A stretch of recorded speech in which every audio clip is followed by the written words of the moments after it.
Bismillahirrahmanirrahim. Alhamdulillahirabbil alamin wassalatu wassalamu ala sayyidina Muhammadin asyrafil mursalin wa ala alihi wa sahbihi ajma'in. Subhanaka la ilma lana illa ma 'allamtana innaka antal alimul hakim. Qala rabbi shrah li sadri wa yassir li amri wahlul 'uqdatam min lisani yafqahu qawli.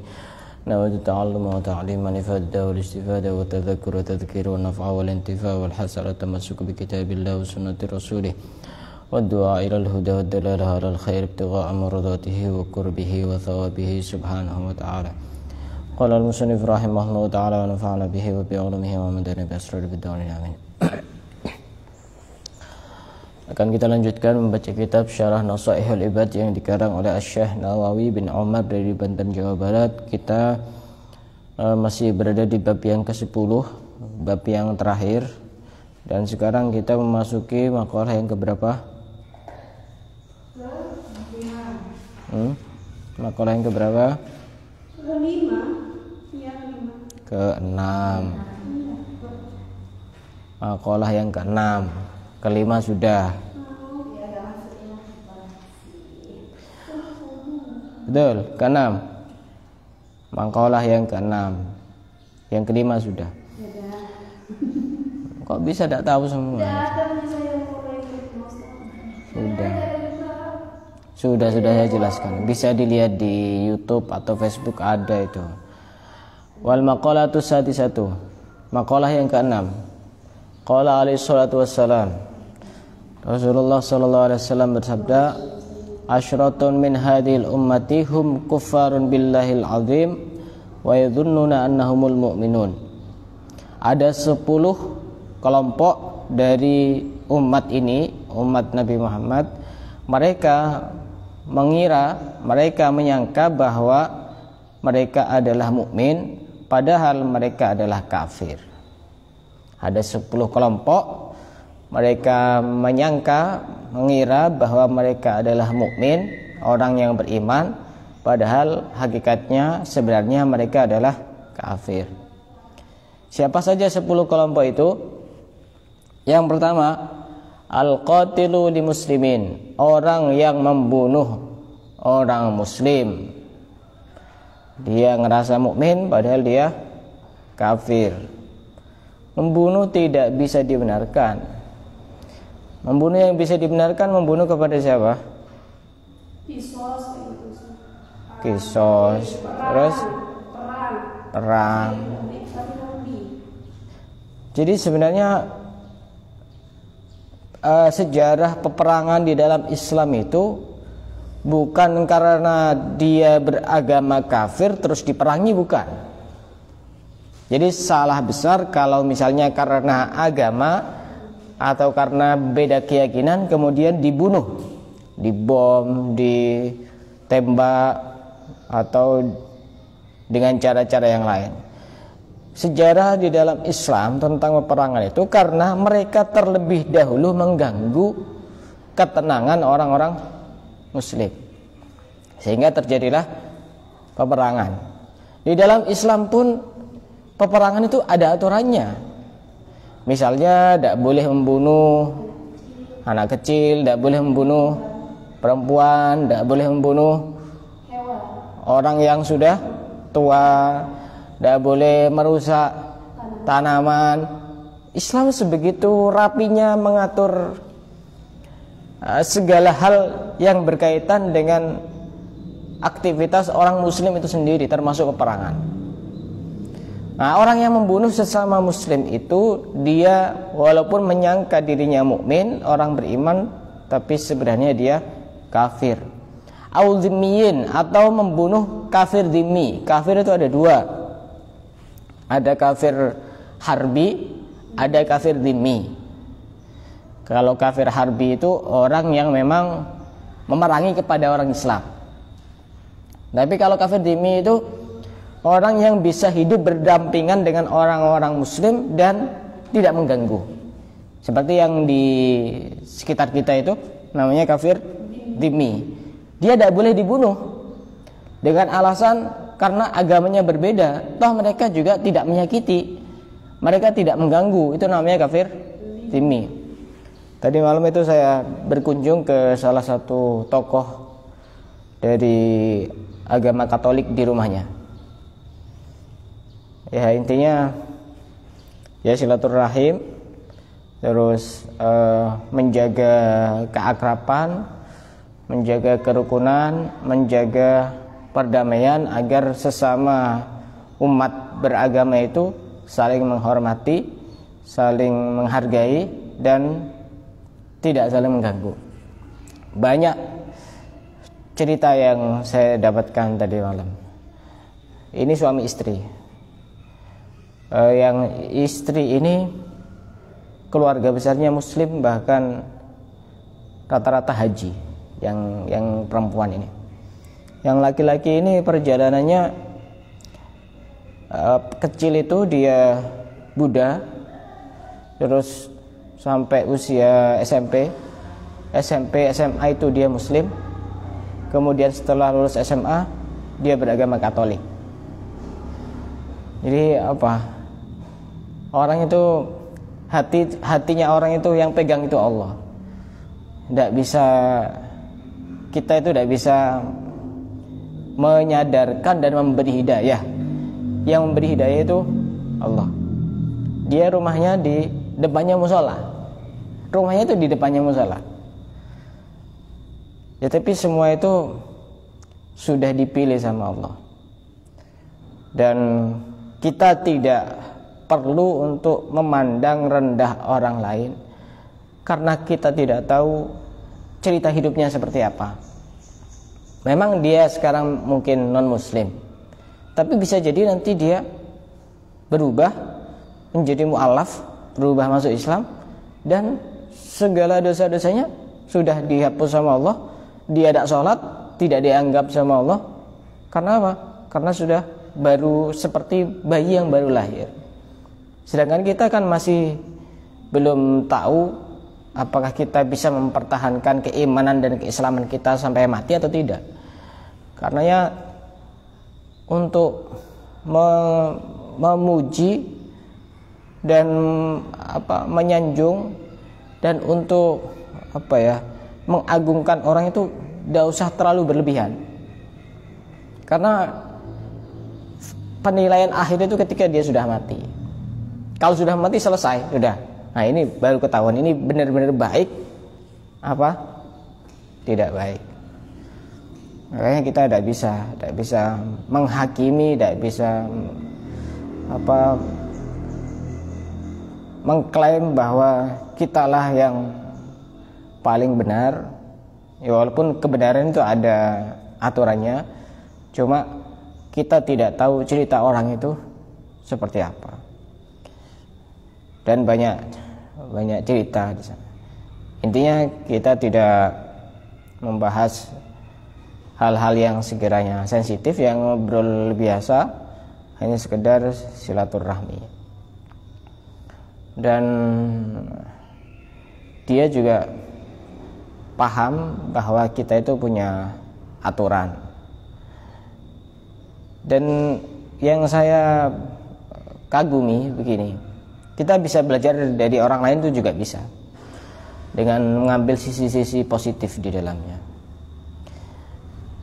Kita itu kan mau membuat semacam kelompok yang intinya menyatukan antara umat-umat beragama di wilayah Besuki, di antaranya Islam, Kristen, Hindu, Buddha, Katolik, Konghucu dan lain sebagainya. Jadi semacam ada pertemuan, semacam ada rapat, dan ini untuk menyatukan tujuan yang baik, tidak membahas agama tapi membahas kita itu saling hidup rukun dan lain sebagainya. Dia itu pesan begini, nanti kalau rapat, kalau bisa jangan malam minggu ya, karena kami lagi ibadah. Nah, coba orang muslim begituan bagus itu. Misalnya kalau mau janjian jangan pagi ya, saya lagi hadir kajian gitu. Bagus kalau begitu. Jadi dia mempertahankan prinsip itu betul-betul dipegang kuat. Jangan malam minggu, saya tidak bisa, saya lagi ibadah. Itu hal yang pelajaran penting itu. Pokok urusan ibadah, kalau kita sebagai muslim ibadah kepada Allah itu ya sudah tidak bisa ditawar-tawar. mau ada kesibukan, mau ada apa, waktunya belajar ya belajar, waktunya cari ilmu ya cari ilmu, sudah, jangan yang lainnya. Dia juga cerita begini, cerita kepada orang-orang Cina itu, orang Cina itu di satu sisi yang lain dia juga bijaksana.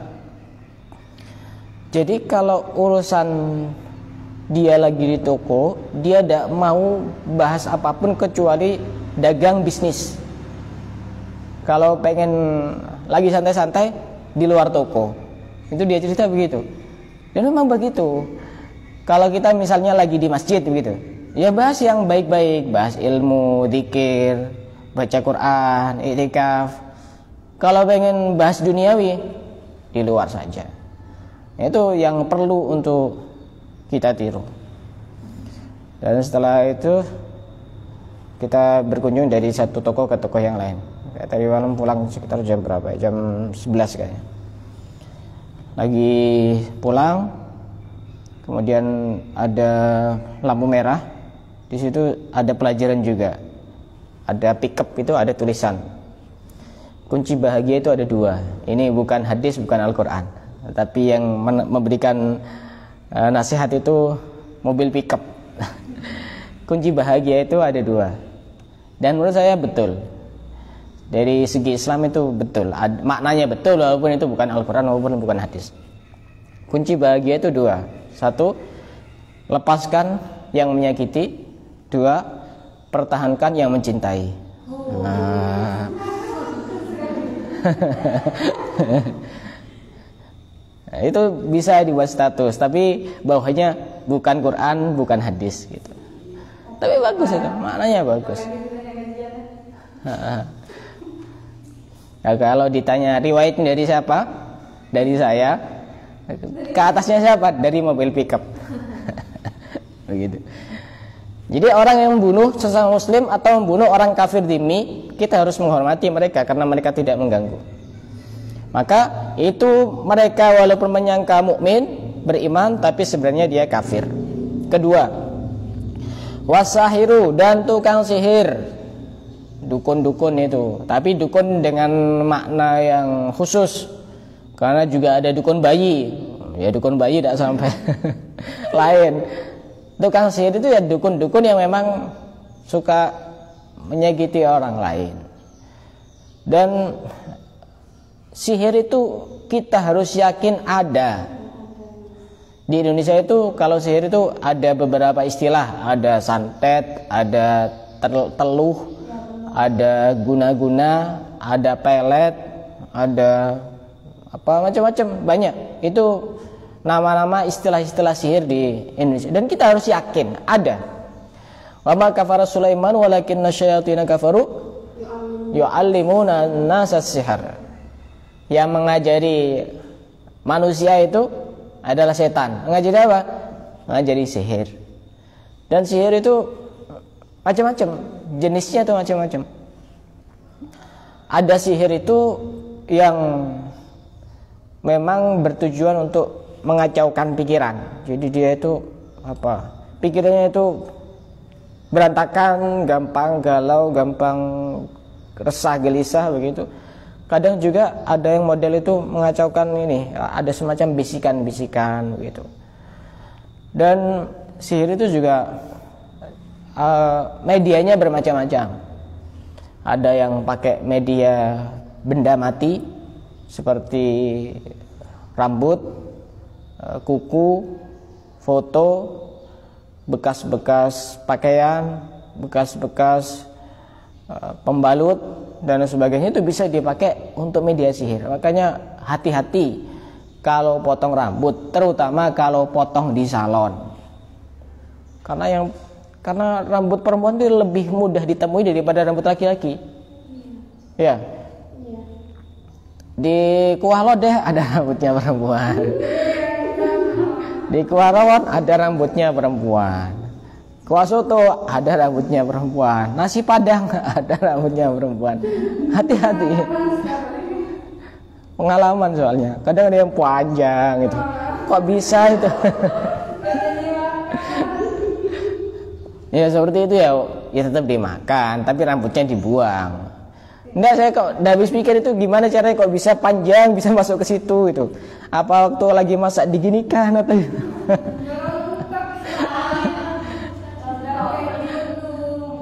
Nah, seperti itu bisa dimanfaatkan orang untuk media sihir.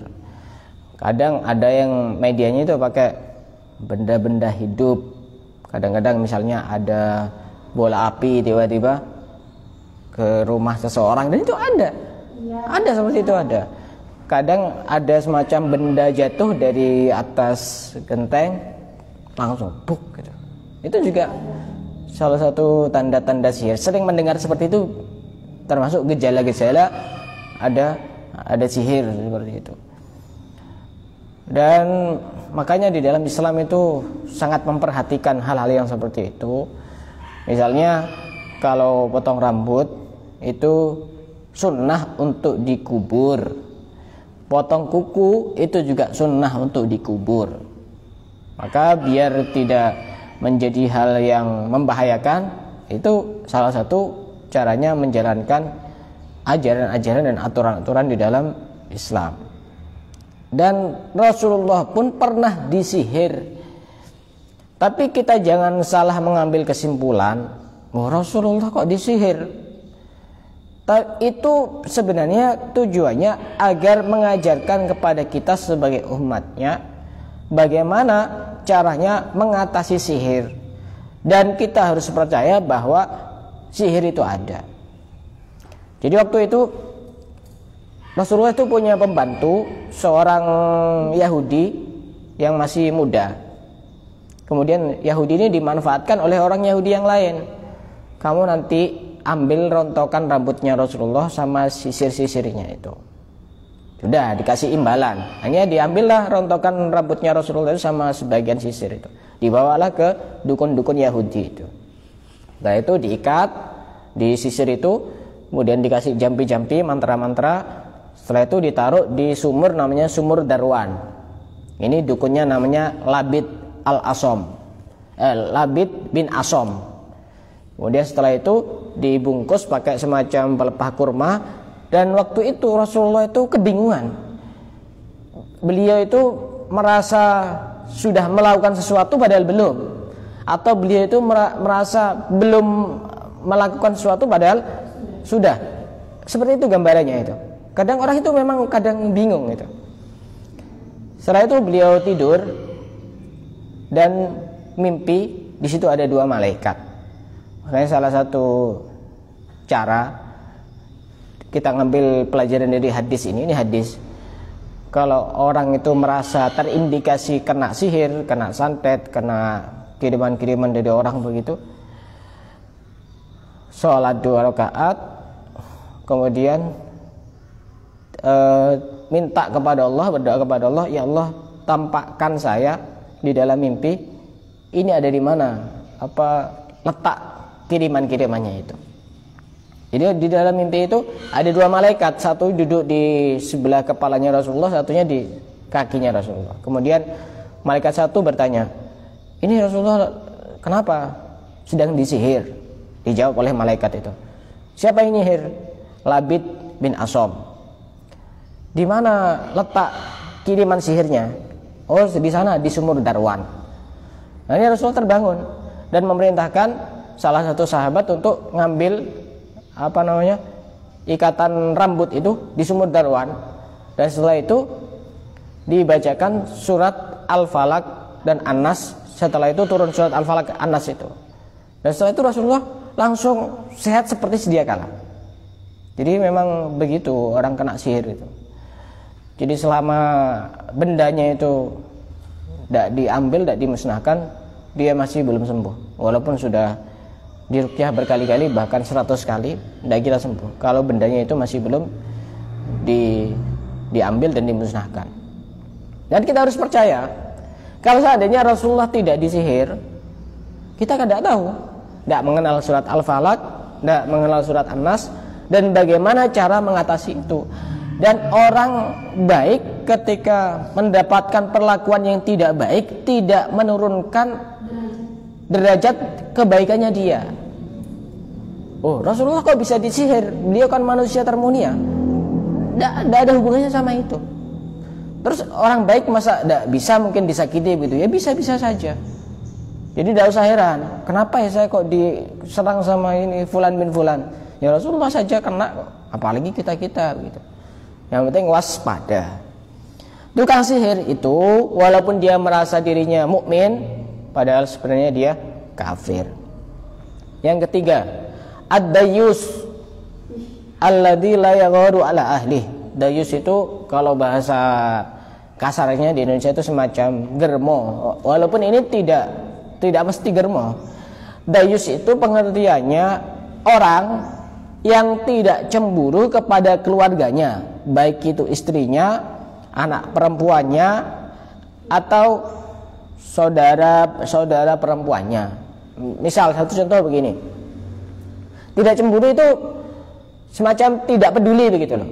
Misal dia punya anak perempuan, kemudian ada laki-laki datang ke situ, apel, ngobrol berdua di ruang tamu misalnya. Dia biasa-biasa saja. Oh itu temennya, oh itu pacarnya, oh itu tunangannya. Itu namanya dayyus. Tidak cemburu kepada keluarganya, membiarkan begitu. Itu masuk dalam golongan ini. Dia menyangka dirinya mukmin, padahal hakikatnya dia kafir. Makanya cemburu itu ada dua macam. Ada cemburu itu yang dicintai Allah, ada cemburu yang dibenci sama Allah. Apa cemburu yang dicintai Allah? Di sini disebutkan, inna minal ghairati ma yuhibbullah minha ma yubghidullah. Kalau cemburu yang dicintai Allah, fal ghairah fir raibah. Cemburu yang dicintai Allah itu adalah cemburu di dalam hal yang mencurigakan. Ya misalnya begitu. Misalnya anaknya diajak keluar sama seorang laki-laki, anak perempuannya diajak keluar sama seorang laki-laki. Itu kan mencurigakan. Dari boncengan saja sudah mencurigakan karena tidak sesuai dengan aturan-aturan di dalam Islam. Apalagi nanti mungkin berdua-duaan, apalagi nanti mungkin berdekat-dekatan dan seterusnya. Maka itu seperti itu, orang tua wajib punya hati yang cemburu, yang tidak suka terhadap hal yang begituan. Ketika ada hal-hal yang mencurigakan, nanti kalau jadi istri itu nanti akan begitu. Kepada suami juga seperti itu.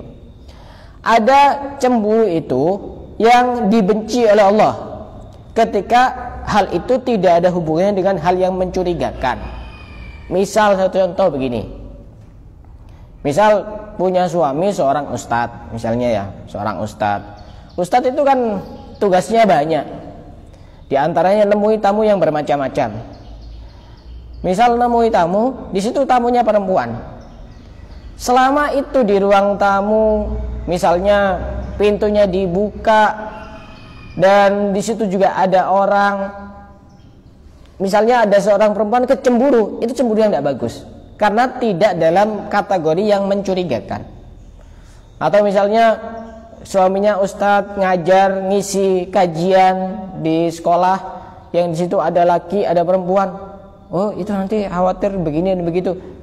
Tidak ada tanda-tanda yang mencurigakan. Itu cemburu yang dibenci sama Allah. Jadi harus tahu situasi dan kondisi. Misalnya ngisi kajian yang khusus muslimat semuanya, ini juga tidak termasuk hal yang mencurigakan. Maka hal yang seperti itu kalau misalnya seorang istri cemburu kepada suaminya, itu adalah cemburu yang dibenci sama Allah. Nah, nanti kan jadi barangkali ini semuanya kayaknya suaminya ustadz semua ini kayaknya. Dilihat-lihat kayaknya suaminya ustadz semua itu.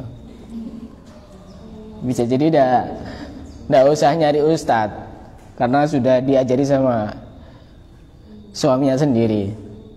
Amin ya rabbal.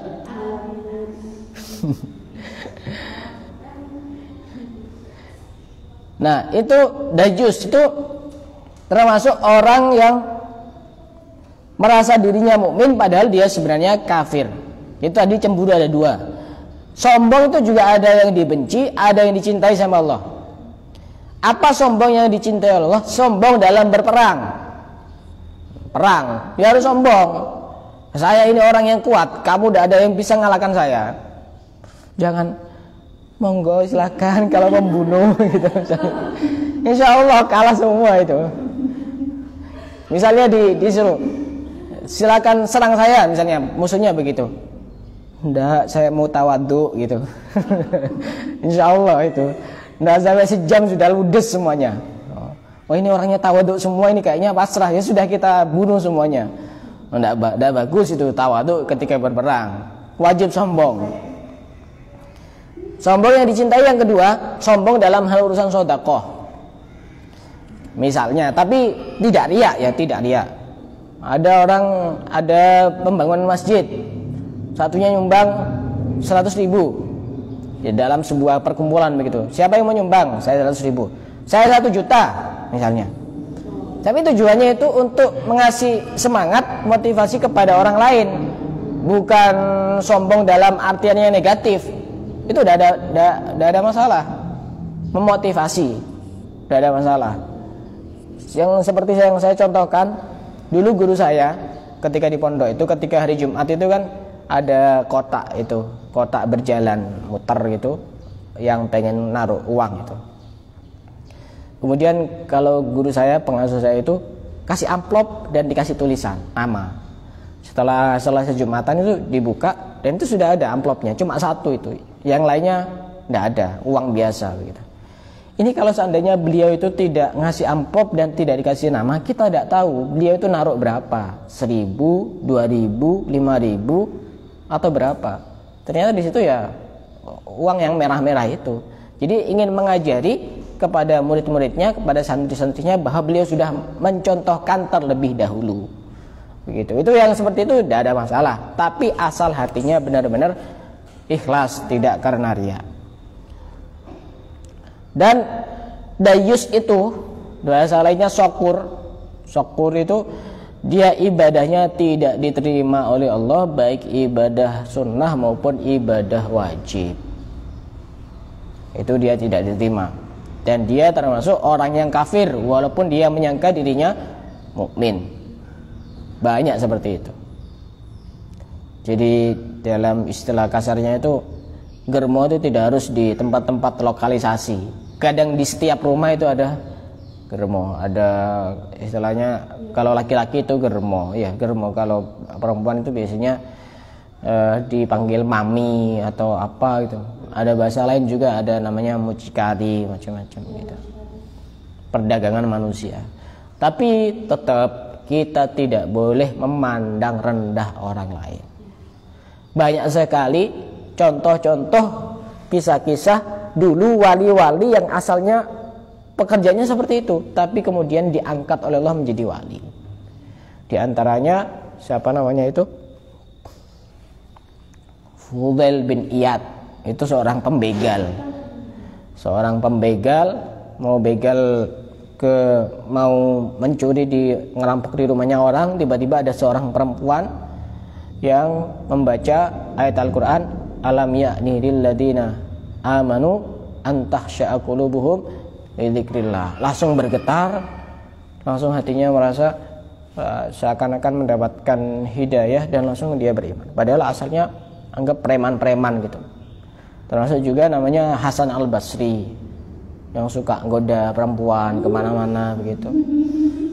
Kita tidak boleh merendahkan orang lain. Ya tadi itu, karena hidup manusia itu sangat rahasia. Yang berikutnya yang keempat, wa mani'uz zakah, orang yang tidak mau zakat. Nah, kemarin sudah dijelaskan ilmunya zakat. Ada zakat fitrah, ada zakat mal, ada zakat pertanian, ada zakat perdagangan, ada zakat emas dan perak, dan lain sebagainya.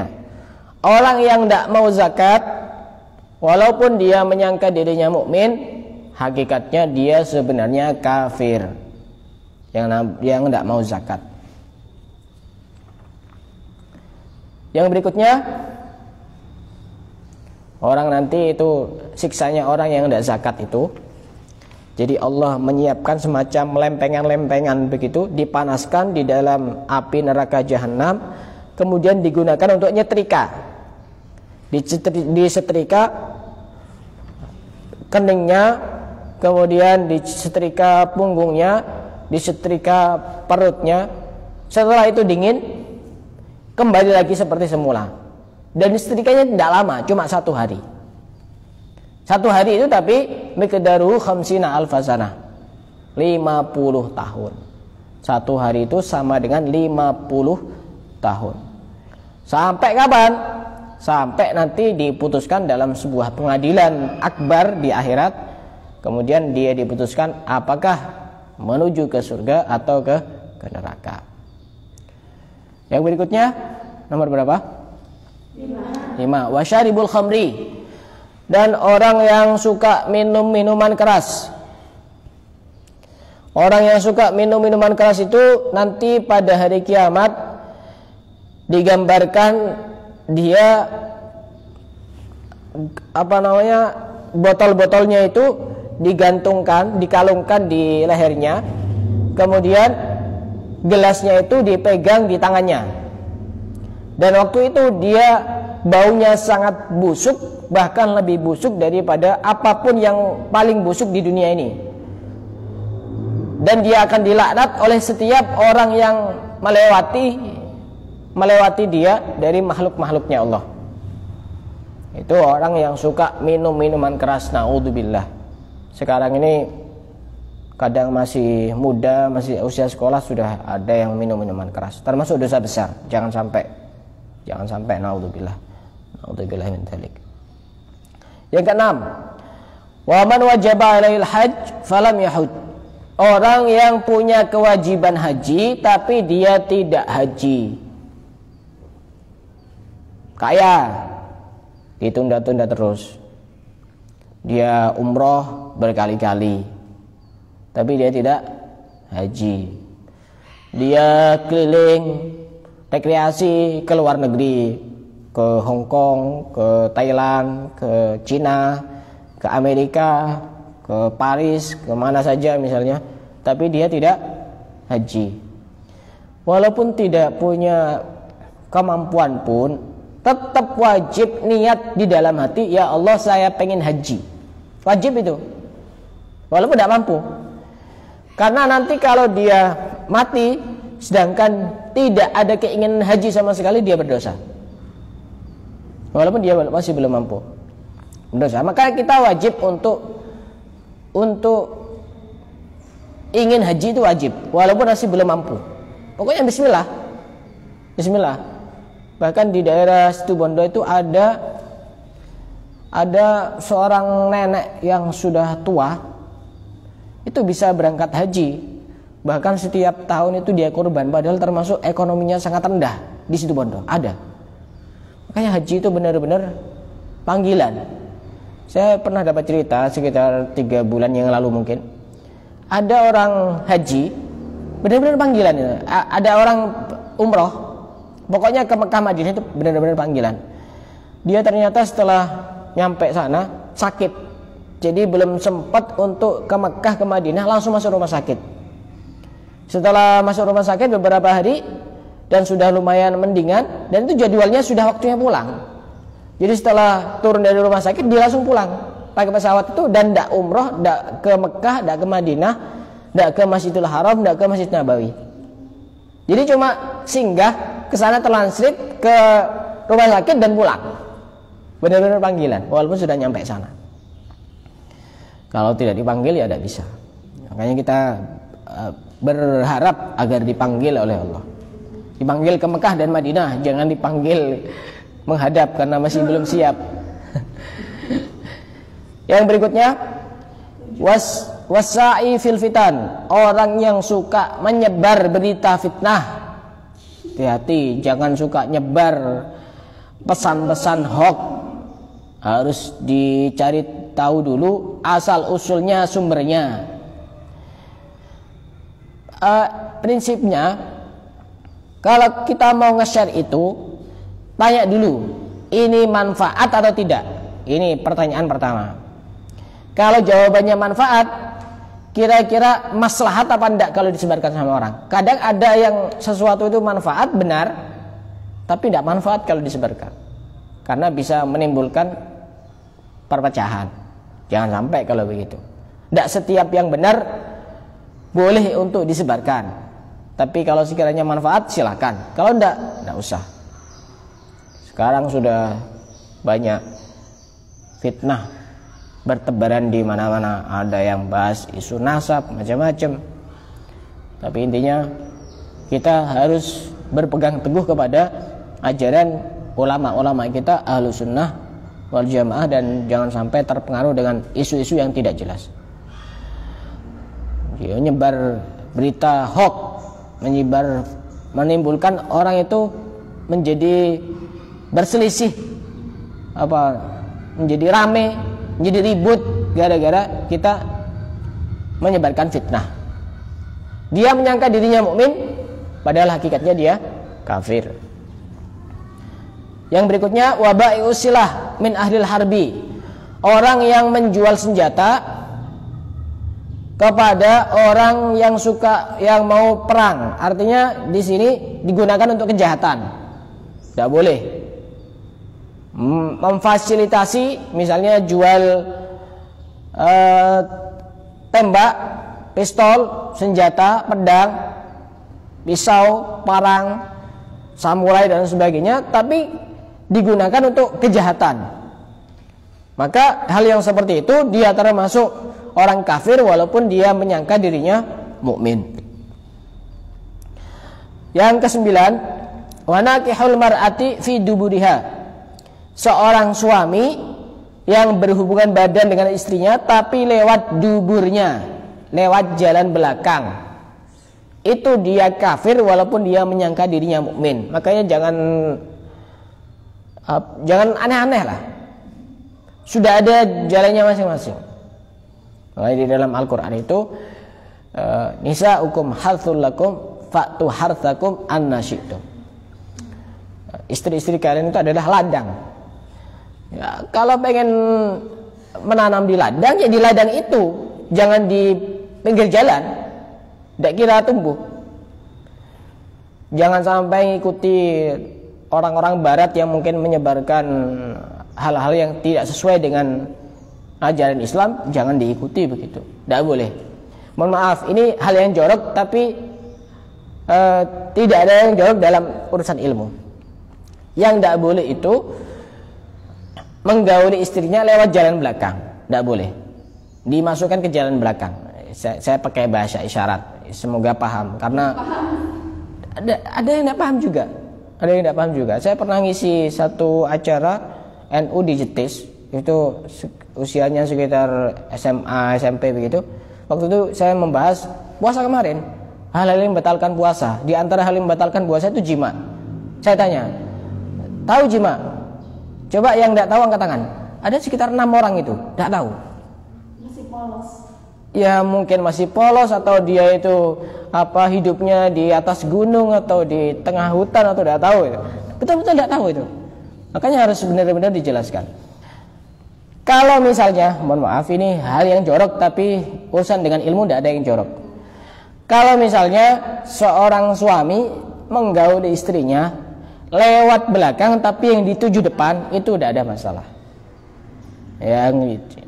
Yang dituju depan itu tidak ada masalah, dan tidak sampai haram. Tetapi kalau lewat belakang, hukumnya haram, baik laki-laki kepada istrinya ataupun laki-laki kepada laki-laki, sama-sama haram. Bahkan lebih parah dosanya laki-laki sama laki-laki.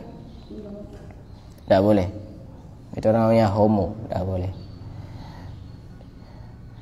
Yang ke-10, wa nakihu dzati rahimin mahramin. Seseorang yang menggauli dan menikahi orang yang masih ada hubungan mahram. Misalnya apa? Adik kakak. Misalnya orang tua menikahi anaknya, atau saudara menikahi saudaranya, atau mertua menikahi menantunya. Pokoknya yang masih ada hubungan mahram. Misalkan keponakan menikahi bulenya masih muda, mahram apa bukan? Mahram, tidak boleh. Yang seperti itu dia kafir walaupun dia menyangka dirinya mukmin. Tapi ada catatan yang paling terakhir di sini, in alima hadhil af'al halalan kafar. Jika 10 hal itu dia meyakini adalah hal yang diperbolehkan, maka bisa menyebabkan dia kafir. Tapi kalau dia meyakini bahwa hal yang dilakukan adalah haram, tidak sampai kafir. Misalnya dia membunuh, tapi dia meyakini di dalam hati membunuh adalah hal yang haram, tidak sampai kafir. Dia menyihir orang, tapi meyakini bahwa perbuatannya adalah salah, haram, maka tidak sampai kafir. Kata kuncinya, kalau meyakini bahwa perbuatan 10 hal itu adalah halal, maka dia kafir walaupun menyangka dirinya mukmin. Tapi kalau tidak meyakini, maka dia mukmin yang asi, mukmin yang bermaksiat kepada Allah. Dan insyaallah kita lanjutkan makalah yang ke-7 pada pertemuan yang akan datang. Wallahu a'lam bishawab.